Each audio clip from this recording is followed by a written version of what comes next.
presented by Mahakal Music.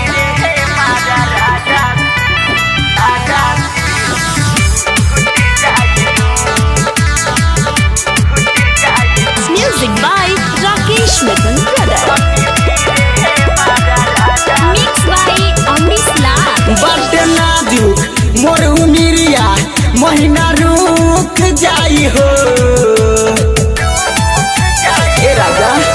बटे नाजुक मोर उमिरिया महीना रुक जाई हो तनी धीरे हे मारा राजा सिल टूट जाई हो तनी धीरे हे मारा राजा सिल टूट जाई हो।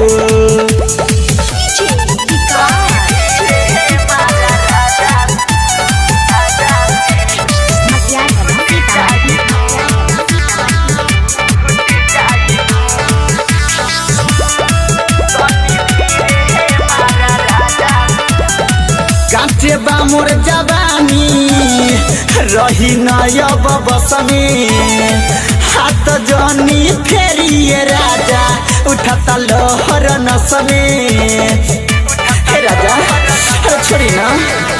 काटे बा मोर जवानी रही अपन बसमे हाथ जनी फेरिए राजा उठाता लहर नसमे देखी बहे पूरा बैया दर्द उठ जाई हो तनी धीरे हे मारा राजा सिल टूट जाई हो तनी धीरे मारा राजा सिल टूट जाई हो।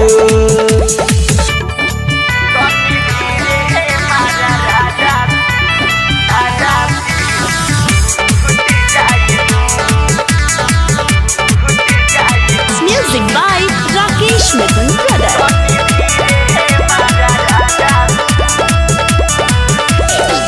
राइटर अवधे सचुनी लाल काहे न तोहरा बुझाई अहमरी सहलाल बलमुआ लहे से जवाना दबाई ए राजा। राइटर अवधे सचुनी लाल काहे न तोहरा बुझाई अरविंद हमरिस बलमुआ लहे से जवाना दबाई सूर्य सूरज राम राही दिया बूत जाई हो तनी धीरे हे मारा राजा सिल टूट जाई हो तनी धीरे मारा राजा सिल टूट जाई हो। बटे नाजुक मोर उमिरिया महीना रुक जाई हो ए राजा। बटे नाजुक मोर उमिरिया महीना रुक जाई हो तनी धीरे हे मारा राजा सिल टूट जाई हो तनी धीरे हे मारा राजा सिल टूट जाई हो। महाकाल रिकॉर्डिंग स्टूडियो नरगा बाजार सीतामढ़ी बिहार।